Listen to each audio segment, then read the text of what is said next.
Iglesia Bautista Misionera del Talar le invita a escuchar el siguiente mensaje que edificará su fe.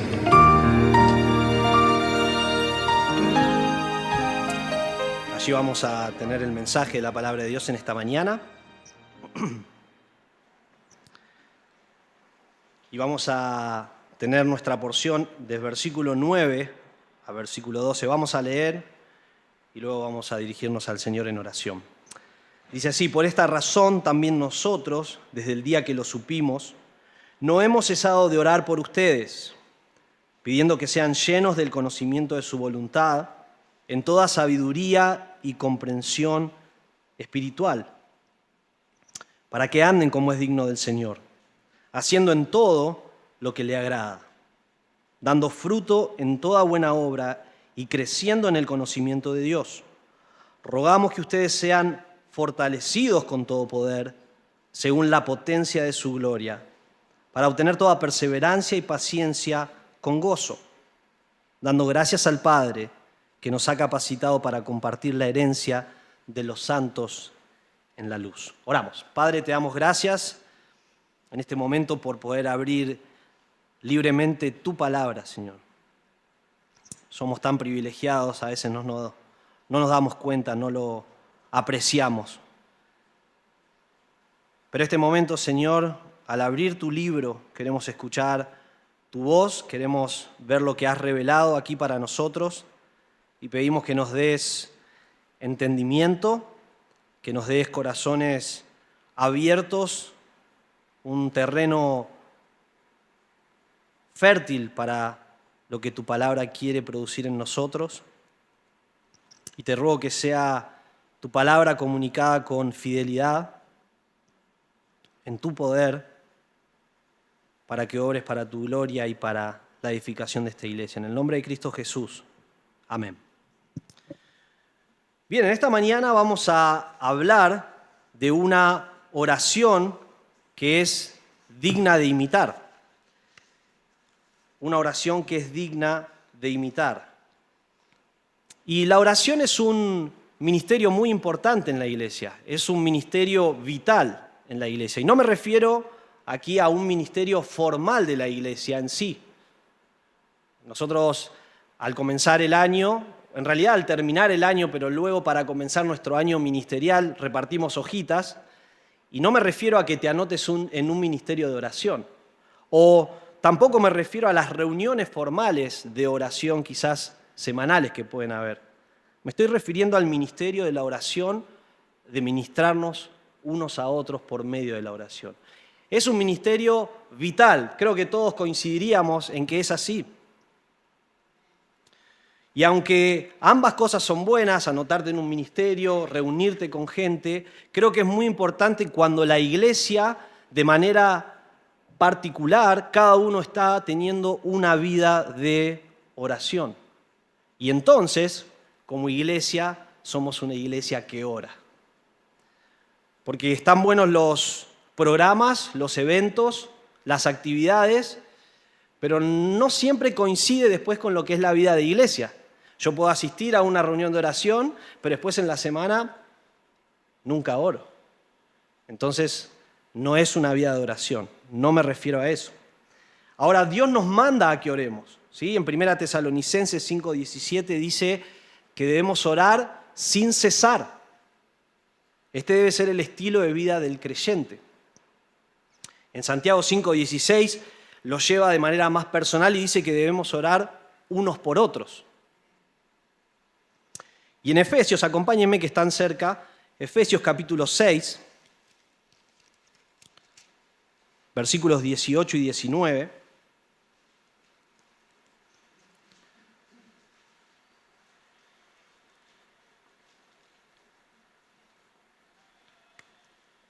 Aquí también es el apóstol Pablo hablando. Y dice así: con toda oración y súplica, oren en todo tiempo en el Espíritu, y así velen con toda perseverancia y súplica por todos los santos. Y aún Pablo añade después: oren también por mí, para que me sea dada palabra al abrir mi boca, a fin de dar a conocer sin temor el misterio del Evangelio. Entonces, para la vida de la iglesia es esencial que vos y yo estemos orando, que velemos por todos los santos, que estemos velando unos por otros. ¿Para qué? Para que aún el Evangelio sea proclamado, para que los hermanos tengan aún oportunidades de predicar. 1 Corintios 12, todo esto es introducción, ya vamos a llegar a nuestro pasaje. 1 Corintios 12 nos habla de que el Espíritu Santo nos ha bautizado, nos ha añadido, nos ha sumergido en el cuerpo de Cristo, que es la iglesia. ¿Sí? Cada creyente es puesto en el cuerpo de Cristo, que es la iglesia en general, pero también vemos en la Escritura que somos añadidos a un cuerpo local. Si vos estás visitándonos, si estás buscando iglesia, o si estás visitándonos y tenés una iglesia donde te congregás, Dios te colocó allí providencialmente para que seas de bendición para aquellos hermanos con privilegios y responsabilidades también. Entonces, todos los que han creído en Cristo pertenecen a la iglesia de Cristo. Al mismo tiempo, Dios nos ha puesto en cuerpos locales, en iglesias locales para ministrarnos. Y estando allí, tu compromiso debe ser total con los hermanos. Debe haber una lealtad total hacia los hermanos. Debe haber un amor incondicional a los hermanos. Y la manera que se va a demostrar, una de las maneras es que vos estés orando por ellos. Entonces, en esta mañana vamos a ver que Dios quiere que vos y yo oremos por la iglesia de la manera que Pablo ora. Vamos a ver la manera en que Pablo ora y las razones por las que Pablo ora por la iglesia de Colosa. Y esa debe ser nuestra oración por la iglesia aquí en el Talar. Y si nos estás visitando o si estás escuchando, tiene que ser la oración por tu iglesia. Ahora, pensando en esto de la oración y que debemos imitar, pensaba que nuestro mayor ejemplo en toda la vida cristiana, ¿quién es nuestro mayor ejemplo? Jesucristo, Cristo mismo, ¿sí? Y aún en este área de la oración, Cristo mismo es nuestro mayor ejemplo. Nosotros vemos a Cristo haciendo su ministerio y en todo tiempo Él está dándole prioridad a la oración. Después, en Marcos 1:35 dice que después de un día de hacer todo su ministerio, enseñar, sanar, liberar a la gente de los demonios, cuando era muy oscuro, Él se levantó y fue y allí oraba, algo que hacía continuamente. Entonces debemos imitar a Cristo. Pero miren qué interesante, Pablo dice, obviamente inspirado por el Señor, en 1 Corintios 11, versículo 1, sean imitadores de mí como yo lo soy de Cristo. Entonces Pablo es un digno ejemplo a imitar, y en este área de la oración también. Entonces vamos a ver en esta mañana dos características, que debemos imitar de la oración de Pablo por los colosenses y que deben ser parte de nuestras oraciones por la iglesia aquí en el Talar. Dos características de esta oración que vemos en versículos 9 al 12 y que deben ser parte de nuestra oración por la iglesia. La primera, debemos imitar la constancia de la oración de Pablo. Quizás lo podemos decir así, la perseverancia de la oración de Pablo. Pablo aquí nos va a mostrar en estos párrafos que él ora de manera ferviente, perseverante por los hermanos. Fíjense en el versículo 3, Colosenses 1, versículo 3, dice, damos gracias a Dios el Padre de nuestro Señor Jesucristo, orando siempre por ustedes. Y cuando nosotros arrancamos nuestra sección, dice por esta razón. Pablo va a conectar con todo lo que vamos a leer ahora. Él dice, por esta razón también nosotros, desde el día que lo supimos, no hemos cesado de orar por ustedes. Y Pablo ya comenzó diciendo, oramos siempre por ustedes. ¿Por qué? Dice versículo 4, pues hemos oído de su fe en Cristo Jesús y del amor que tienen por todos los santos, a causa de la esperanza reservada para ustedes en los cielos. De esta esperanza ustedes oyeron antes en la palabra de verdad del Evangelio que ha llegado hasta ustedes, así como en todo el mundo está dando fruto constantemente y creciendo, así lo ha estado haciendo también en ustedes. Desde el día que oyeron y comprendieron la gracia de Dios en verdad. Versículo 7. Así ustedes lo aprendieron de Epafras, nuestro amado consiervo, quien es fiel servidor de Cristo de parte nuestra, el cual también nos informó acerca del amor de ustedes en el Espíritu. Pablo recibe un informe de estos hermanos y ve que están andando bien desde el día que conocieron al Señor. En versículo 4 dice que él ora y da gracias por la fe que ellos tienen en Cristo. Ahí también versículo 4 dice el amor que tienen por todos los santos. Luego menciona su crecimiento desde que recibieron la gracia de Dios, desde que comprendieron la gracia. Y Epafras les informa de su amor en el Espíritu. Así que Pablo se toma, antes de meterse en cualquier instrucción, en cualquier advertencia para la iglesia de peligros que habían de doctrinas herejes, él se toma todo este párrafo para dar gracias a Dios y para decirle a los hermanos, estamos orando por ustedes. No es solamente que Pablo esperaba cuando los hermanos están mal orar por ellos, sino que él estaba orando siempre. Fíjense, dice versículo 3, orando siempre por ustedes. Y en nuestro versículo, el versículo 9, no hemos cesado de orar por ustedes. ¿Qué es lo que dice Pablo? Estamos orando siempre por ustedes y nunca dejamos de orar por ustedes. Es una oración constante la de Pablo por estos hermanos. No dejaba de orar nunca. Ahora, ¿esto significa que él oraba 24 horas del día por ellos? Cada minuto, cada segundo. Creo que no podría haber escrito todas las cartas que tenemos del Nuevo Testamento. ¿Pero qué significa? Pablo estaba comprometido 100% a orar por estos hermanos. Y cada vez que él iba en oración y Dios traía a la mente a estos hermanos, él oraba por ellos. Él oraba por ellos.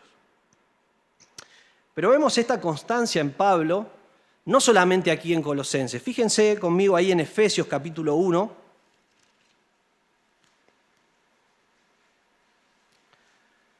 Porque esto no es ocasional, esto es un estilo de vida del apóstol.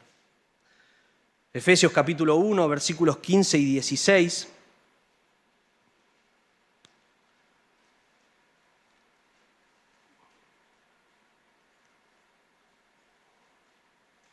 Dice así, versículos, ¿noté bien esto? A ver. Denme un segundo. Perdón, sí, 15 y 16. Por esta razón también yo, habiendo oído de la fe en el Señor Jesús que hay entre ustedes y de su amor por todos los santos, bastante parecido a lo que estamos leyendo en Colosenses, no ceso de dar gracias por ustedes, mencionándolos en mis oraciones. Filipenses, capítulo 1, versículos 3 y 4. Dice, doy gracias a mi Dios siempre que me acuerdo de ustedes. Pido siempre con gozo en cada una de mis oraciones por todos ustedes. Este es el patrón de vida del apóstol. Él está orando de manera constante, perseverante por los hermanos. Y no solo por los colosenses, sino que también vemos que la iglesia que está en Éfeso, en Filipos, aún iglesias que él no había plantado quizás y que no conocía de manera personal a los hermanos, él estaba comprometido 100% a la oración. Entonces la pregunta cae muy rápido, ¿no? Una autoexaminación breve. ¿Es mi oración así por los hermanos? Sin duda hay algunos que oran cada día por los hermanos. Pero ¿qué tal el resto? ¿Qué tal todos nosotros? Porque estamos hablando de que de manera individual, pero como iglesia debemos ser una iglesia que ora.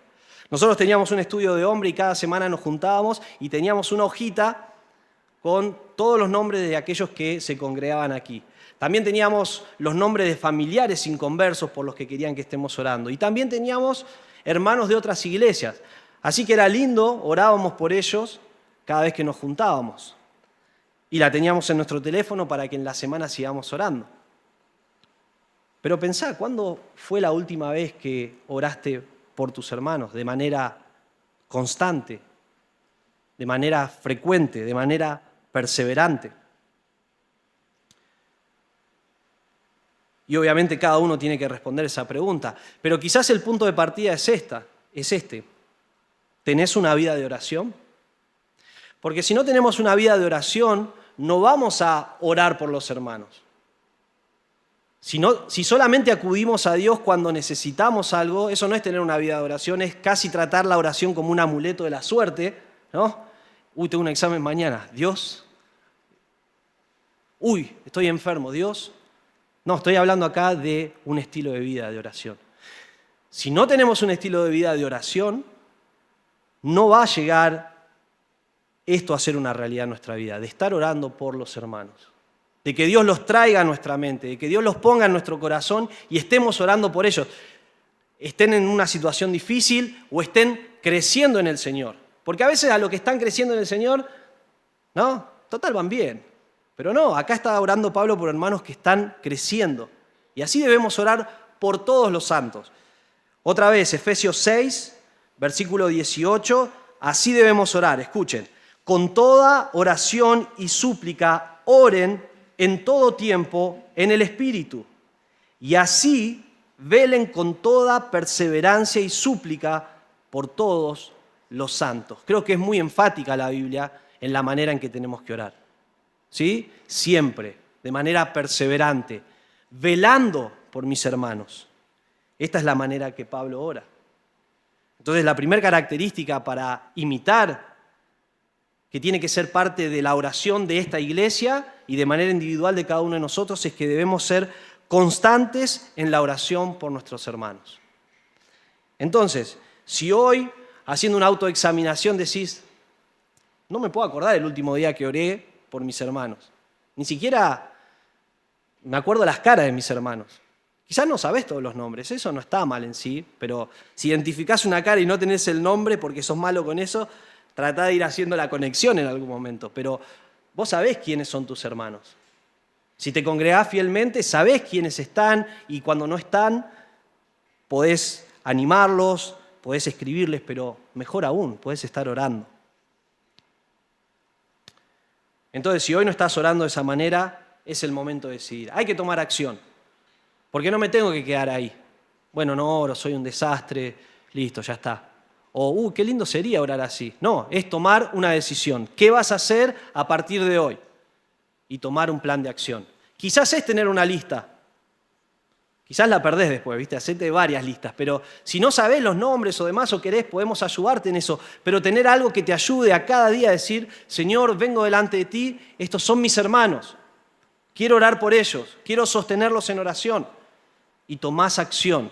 No lo dejes como un lindo ideal porque nunca va a llegar a ser una realidad en tu vida. ¿Sí? Entonces, primer punto, la primera característica que debemos imitar es la constancia de Pablo en la oración por los colosenses. En segundo lugar, y acá vamos a pasar un poquito más de tiempo, el contenido de la oración de Pablo. Podríamos llamarlo también este punto la petición de Pablo.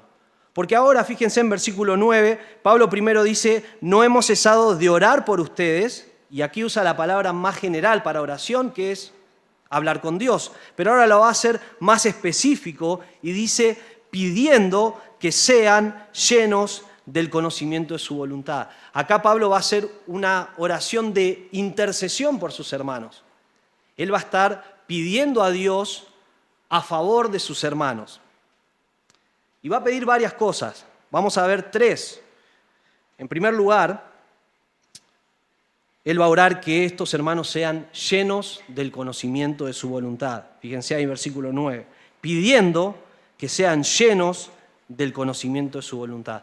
Lo que tenemos que entender es que Pablo va a pedir, va a orar por estos hermanos, pero por lo que es primordial para la vida del creyente. Hay cosas secundarias por las que podemos orar y está bien, pero aquí tenemos un modelo, un ejemplo de las cosas que son primordiales en la vida del creyente y que vos y yo debemos estar orando así como Pablo. Entonces, en primer lugar, que sean llenos del conocimiento de su voluntad. Esta palabra lleno significa algo que está completo hasta el tope. ¿Sí? Quizás lo podemos entender cuando pones a cargar un vaso ahí de agua abajo de la canilla, abrís y en un momento se desborda, ¿no? Pero su significado es un poco más profundo y tiene la idea de ser gobernado, dominado por este conocimiento. No vayan allí, pero para que tengan el concepto, Efesios 5, 17 y 18 dice que debemos ser llenos del Espíritu Santo. Y esto no es que Dios nos dio un poquito de su Espíritu Santo y después nos tiene que ir dando más. No, no. Esto quiere decir que debemos ser controlados completamente por el Espíritu Santo. Y en Colosenses 3 habla de que la palabra de Cristo debe habitar, debe morar en abundancia en la vida del creyente. Controlar sus pensamientos, sus motivaciones, y ambas cosas después llevan a una vida que agrada a Dios, una vida de acción. Entonces, este ser llenos es estar dominados, gobernados por este conocimiento y que afecte mis motivaciones y mi conducta. Este conocimiento no es un conocimiento superficial. La palabra habla de un conocimiento profundo, de un conocimiento preciso de la voluntad de Dios. No es conocerla por encima, sino es indagar, profundizar en lo que es la voluntad de Dios. ¿Y qué es su voluntad? Bueno, creo que aquí no está hablando de la voluntad de decreto. ¿Qué quiere decir? Dios ha determinado ciertas cosas desde la fundación del mundo, desde antes de la fundación del mundo, de eternidad pasada a eternidad futura, y esas cosas van a suceder, porque así lo ha decretado Dios. En el Salmo 135:6 dice que todo cuanto el Señor quiere, lo hace.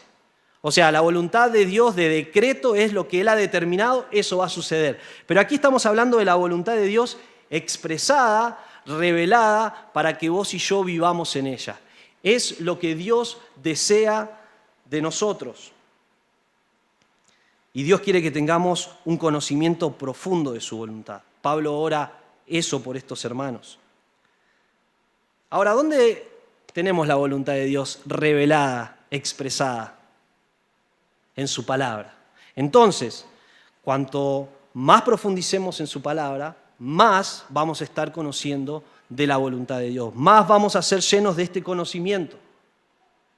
Alguien dijo, cuanto más conoces la palabra de Dios, más conoces la voluntad de Dios. No, yo estoy buscando la voluntad de Dios, esperando que me llegue algún mail o algún mensajito. Dios ya se ha revelado, Dios nos ha dejado su palabra y allí es donde nosotros tenemos que indagar. Es allí donde encontramos que Él quiere que todo hombre proceda al arrepentimiento. Es allí donde encontramos que Dios quiere que andemos en santificación, que nos apartemos de fornicación, que seamos santos como Él es santo. Y así en cada aspecto del área de la vida del creyente. Aquí está su voluntad expresada. Y aún en decisiones que no sabemos qué tomar, Salmo 119, 105 dice, lámpara es a mis pies tu palabra y luz a mi camino. No es que vas a tener un versículo para cada situación de tu vida, ¿no? Este trabajo o este, a ver dónde busco.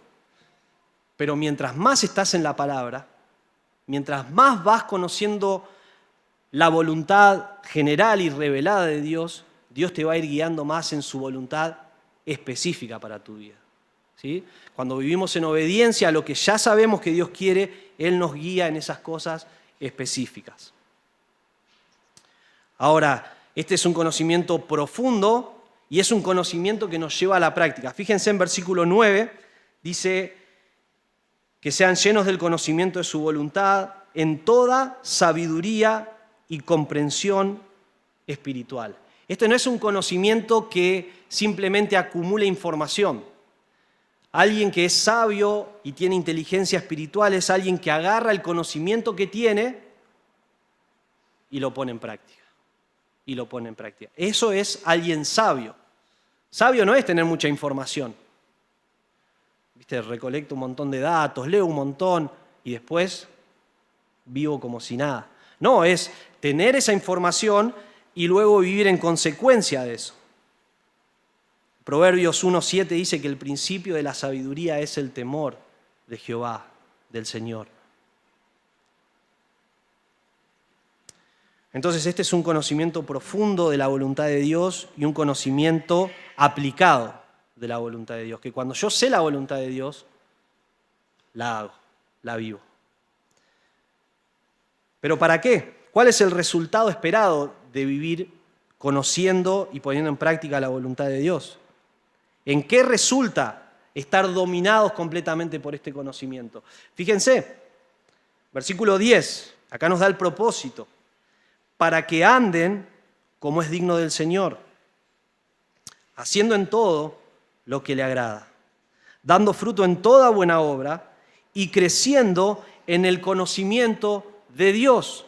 Entonces, cuando conocemos profundamente, tenemos un conocimiento preciso y aplicamos ese conocimiento de la voluntad de Dios, nos lleva a andar como es digno del Señor, a andar de manera consecuente con nuestro Salvador, con el Evangelio. Después dice que nos lleva a hacer en todo lo que le agrada a Dios. Y qué lindo es pensar que cuando estamos andando de esta manera, Dios es complacido. Dios recibe placer al ver a sus hijos que están andando en obediencia, haciendo en todo lo que le agrada, lo que le trae deleite. Y después dice, dando fruto en toda buena obra.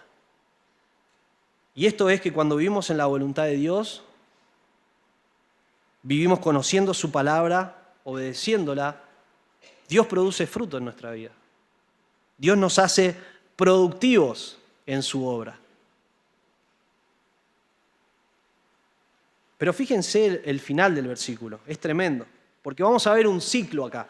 Dice, y creciendo en el conocimiento, otra vez un conocimiento profundo, preciso, pero ahora de Dios mismo.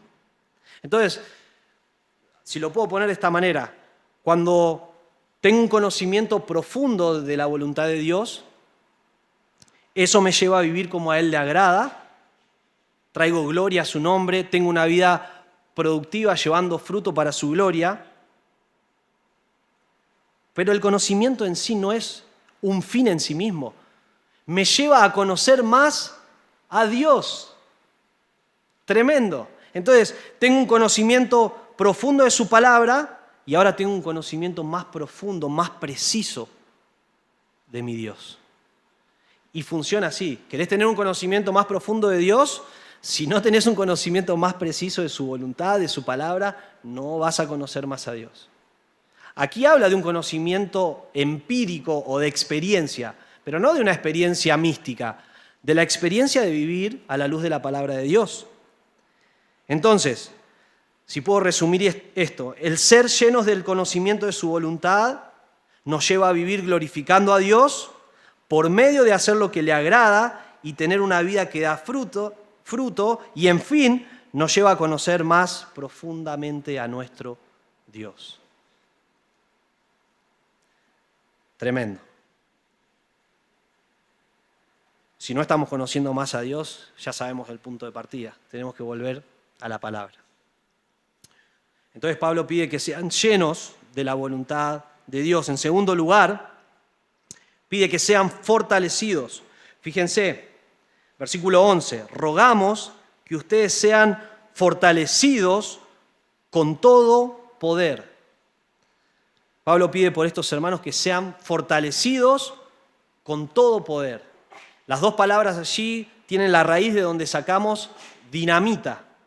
Y te pregunto, ¿la dinamita es algo con poco poder o con mucho poder? Con mucho. Hicimos una excursión una vez en Córdoba, que íbamos, creo, al camino a... Se veía desde ahí, hay unos túneles, no me acuerdo bien cómo se llama la excursión, pero veías La Rioja, ¿sí? ¿Saben lo que estoy hablando? Bueno, cuando íbamos pasando por la ruta, íbamos pasando por paredes de piedra inmensas, y eran montañas esos, que abrieron camino por ahí. ¿Cómo lo hicieron? Con explosivos. Creo que se sigue haciendo de esa manera. Quizás hay otros métodos. La dinamita tiene mucho poder y causa un efecto imponente, de mucho poder. Y Pablo dice que sean fortalecidos con todo poder, no con una medida, sino con todo poder. Pero fíjense cuál es la fuente de esto. Según la potencia de su gloria. Pablo no está pidiendo que sean fortalecidos en sus propias fuerzas, sino que sean fortalecidos con el poder de Dios. Pero es muy interesante, dice, con la potencia de su gloria. La fuente de poder para estos hermanos que Pablo está pidiendo es la majestuosa gloria de Dios. Ahora, un ejemplo para entender esto. Si un rico da generosamente, digamos, una obra caritativa, ¿no? Entonces, un rico va a dar de su riqueza, él puede dar poco o mucho de su riqueza. Pero si un rico da de acuerdo a su riqueza, va a dar mucho. Y así nos da Dios, de acuerdo o según sus riquezas, según sus misericordias. Y acá lo que Pablo está pidiendo es que seamos fortalecidos, que estos hermanos sean fortalecidos según la potencia de la gloria de Dios. Esta gloria es tan majestuosa que cualquiera de nosotros, si estuviéramos enfrente, estaríamos desintegrados. En Éxodo 33 vemos que Moisés es metido en una piedra para no ver la gloria de Dios, pues no la podría resistir. En Isaías 6 vemos estos seres sin pecado, angelicales, que están tapando sus ojos, aún delante de la presencia de Dios. Y Pablo pide que estos hermanos sean fortalecidos según la potencia de la gloria de Dios. Tremendo. No dependemos de nuestras fuerzas. Cuando dependemos de nuestras fuerzas, son nulas.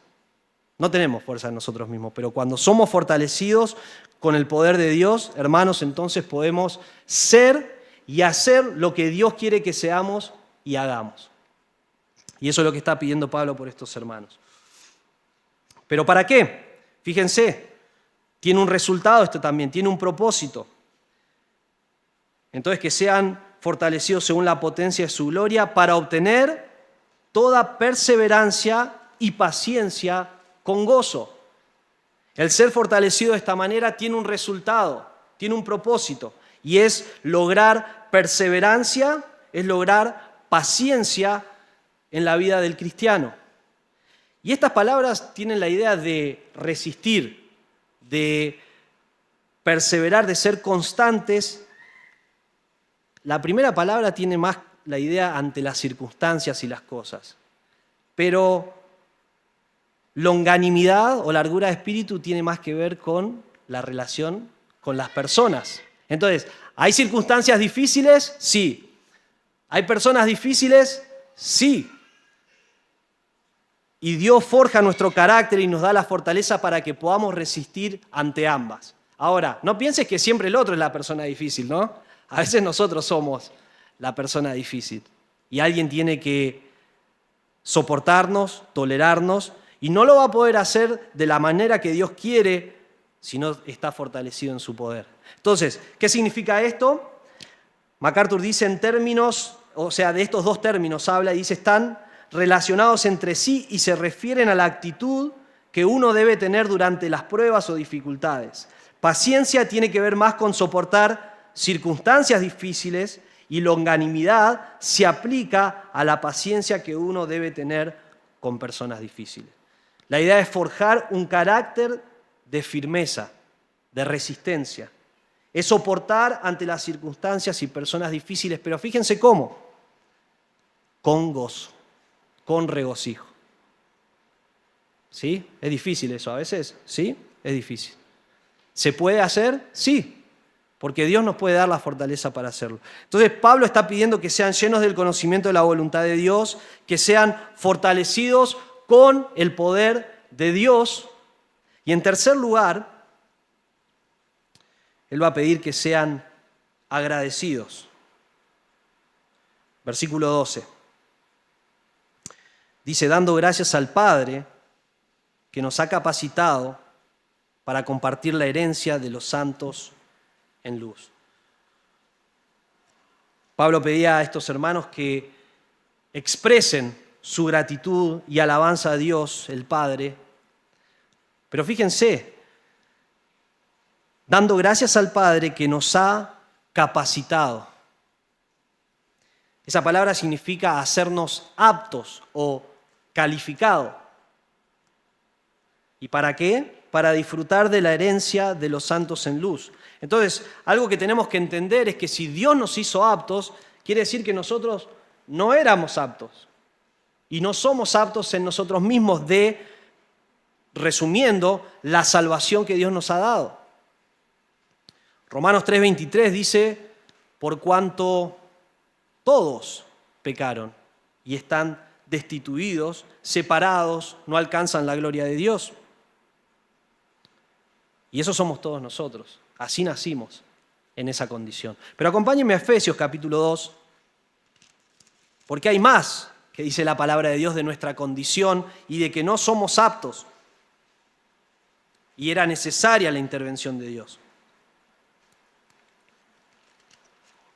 Efesios capítulo 2, versículo 1.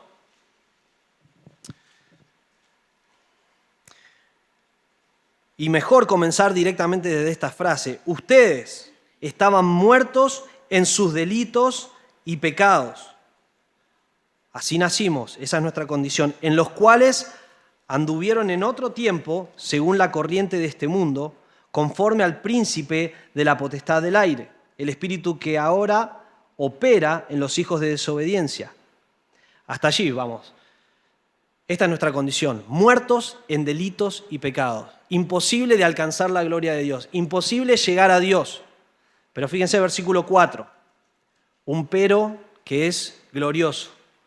Pero Dios, interviene el Señor, interviene Dios a nuestro favor. Dice, pero Dios que es rico en misericordia, por causa del gran amor con que nos amó, aún cuando estábamos muertos en nuestros delitos, nos dio vida juntamente con Cristo.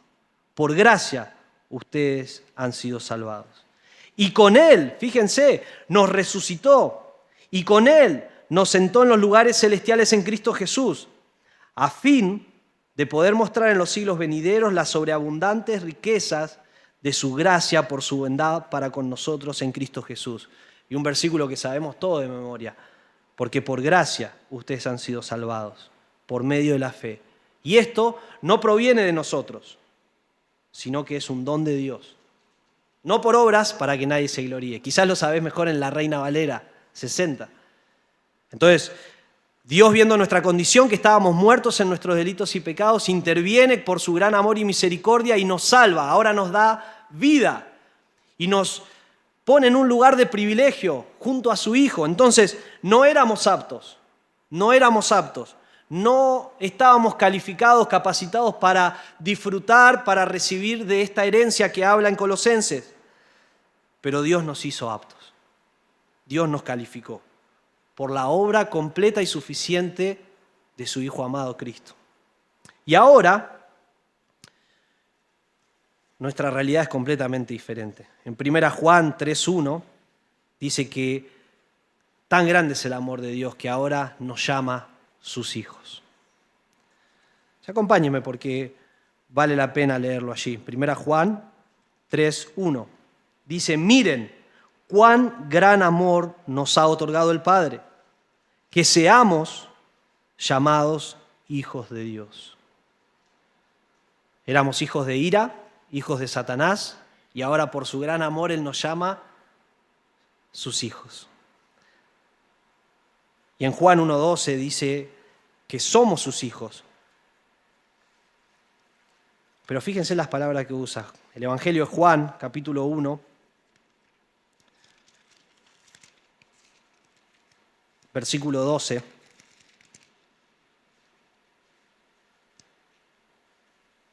Pero a todos los que lo recibieron, les dio el derecho o la potestad de llegar a ser hijos de Dios. Es decir, a los que creen en su nombre. ¿Quiénes son hijos de Dios? ¿Todos? Algunos enseñan eso, no es verdad. Solamente aquellos que creen en Cristo. Solamente aquellos que reconocen su condición de que no son aptos, de que no pueden alcanzar la salvación, que no pueden llegar a Dios, que sus obras son insuficientes, que su condición es rumbo al infierno. Solamente las personas que reconocen, se arrepienten de su pecado y creen en Jesucristo como Salvador, estas personas tienen el derecho de ser llamados hijos de Dios.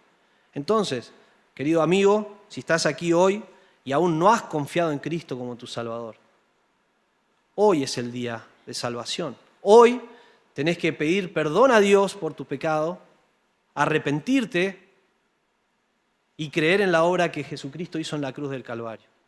La Biblia dice que Él murió en la cruz cargando nuestros pecados.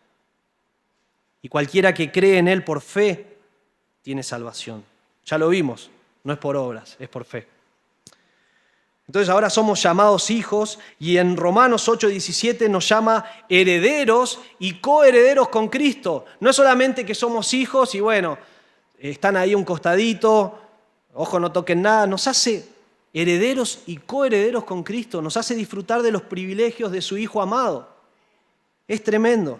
Por eso acá dice, dando gracias al Padre que nos ha capacitado para compartir la herencia de los santos en la luz. Entonces Pablo oraba para que al entender tan grande salvación, tan grande misericordia, tan grande herencia reservada, los colosenses expresen gratitud y alabanza y adoración a Dios.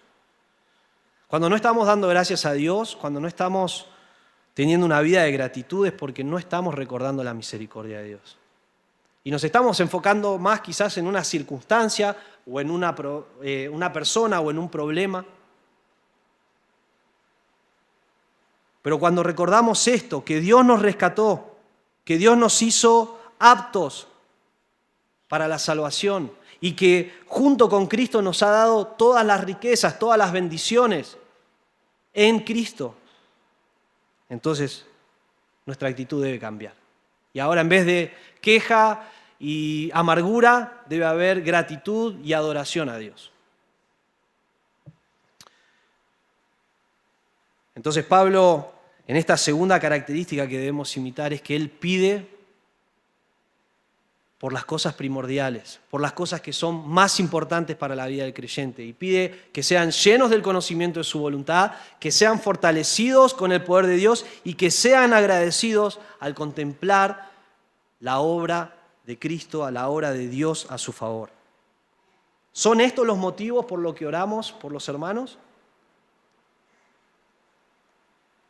¿O simplemente nos quedamos en lo secundario?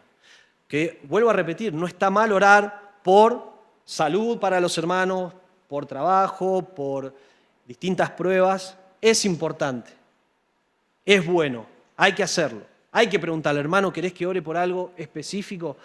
Pero hermano, si entendiéramos bien lo que es primordial para la vida del creyente, sabríamos que sin un conocimiento de la voluntad de Dios, sin ser fortalecidos con sus fuerzas y sin tener gratitud, la vida es miserable. La vida se derrumba delante de nosotros. Porque no podríamos conocer más a Dios y no sabríamos cómo agradarle. Porque estaríamos solos, a nuestra merced, dependiendo de nuestras fuerzas, que ya vemos que son nulas. Y no podríamos enfrentar la vida, viviríamos amargados, sin gratitud, quejándonos todo el tiempo. Pero cuando nos enfocamos en el amor, en la misericordia de nuestro Dios, cuando somos llenos del conocimiento de su voluntad, cuando estamos fortalecidos con su poder, entonces podemos tener una vida que da gloria a Dios, que vive agradeciendo a Dios, que es una bendición para otros también. Entonces, si oramos por lo primordial para los hermanos, seguramente van a poder enfrentar las pruebas, enfrentar las tentaciones, disfrutar de las bendiciones de Dios como corresponde. Y quiero ser honesto, si no oramos por las cosas primordiales, a veces las cosas secundarias terminan siendo pedidos egoístas. Pedidos egoístas.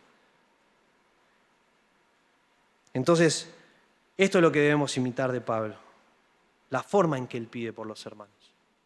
No solo que su oración es constante, perseverante por ellos, sino que él pide por las cosas primordiales para nuestros hermanos. Y Dios quiere que nuestra oración sea de la misma manera. Dios quiere que imitemos a Pablo orando de esta manera. No es que tenés que ir mañana o esta tarde y, Señor, aunque podés orar directamente de la palabra de Dios, es bueno hacerlo también. Pero al pensar en tus hermanos, primero tenemos que contestar la primera pregunta, si estamos orando por nuestros hermanos. Y ya entendimos que debemos orar. Ahora, cuando vamos a orar por nuestros hermanos de esta manera perseverante, ¿qué voy a pedir por ellos? Voy a pedir que conozcan más la voluntad de Dios. Y que eso los lleve a vivir una vida más agradable a Dios. Y que puedan conocer más a Dios. Y que sean fortalecidos, tengan resistencia, firmeza. Y que sean agradecidos por la gran salvación que Dios nos dio. Entonces, la constancia de la oración de Pablo, el contenido, debe ser parte de nuestra oración. Una vez más vamos a Efesios, creo que es importante ir cerrando con este pasaje. Si somos una iglesia que ora de esta manera, seguramente veremos a Dios haciendo su obra en nosotros de manera individual y en nosotros de manera colectiva, dándonos ministerios más efectivos, siendo más efectivos en ministrarnos unos a otros, no solo el domingo y el domingo, sino en la semana también, una vida de iglesia, pero también más efectivos en la proclamación del Evangelio. Y creo que este pasaje encierra ambas cosas en el pedido de Pablo. Efesios 6, 18 y 19 dice: con toda oración y súplica, oren en todo tiempo en el Espíritu, y así velen con toda perseverancia y súplica por todos los santos. Oren también por mí, para que me sea dada palabra al abrir mi boca, a fin de dar a conocer sin temor el misterio del Evangelio. Hermanos, esto es lo que tenemos que estar orando. Y si algo podemos ver en la vida de Pablo es que estaba comprometido al 100 con estos hermanos. Algunos que no conocía incluso. Pero Dios te ha dado hermanos aquí, hoy. Y si estás visitándonos en la iglesia en la que te congregás, y si estás escuchándonos, ¿dónde te congregás? Pero acá Dios te dio hermanos por los cuales Él quiere que vos estés orando, intercediendo, pidiendo por ellos. Debemos determinar, imitar a Pablo y orar de esta manera. Creo que si hacemos eso veremos hermosos resultados para la gloria de Dios y para nuestro gozo. Oramos. Padre, queremos darte gracias por tu palabra. Gracias, Señor, porque allí te has revelado a nosotros. En tu palabra encontramos tu voluntad, lo que deseas, lo que esperas de nosotros, cómo podemos vivir vidas que te den gloria a ti. Y necesitamos pasar más tiempo en ellas, sin duda. Pero también necesitamos orar más por nuestros hermanos para que ellos también estén teniendo un conocimiento profundo de tu palabra. Para vivir cada vez como te agrada, vivir cada vez más creciendo en un conocimiento más profundo de ti. Padre, haznos una iglesia de oración, que podamos sostenernos por medio de la oración, pensando en las cosas primordiales, fundamentales para la vida del creyente, y luego las cosas secundarias se ponen en orden. Señor Jesús dijo que busquemos primero tu reino y tu justicia, y las demás cosas serán añadidas. Y si buscamos glorificarte a ti, Señor, crecer espiritualmente, madurar, el resto de las áreas de la vida se van acomodando. Y podremos enfrentar la prueba, podemos enfrentar la tentación. Podremos, Señor, recibir de tus bendiciones y ser agradecidos y darte la gloria solamente cuando estamos llenos del conocimiento de tu voluntad, viviendo como a ti te agrada. Padre, haznos una iglesia de oración, bendice tu obra aquí en el Talar, ayúdanos a extender el Evangelio al barrio y a toda la zona, para que otros sean aptos o capacitados para disfrutar de tan grande salvación. Pedimos todo en el nombre de Cristo Jesús. Amén. Bien, hermanos, gracias por su atención. Vamos a terminar. Y gracias por su paciencia.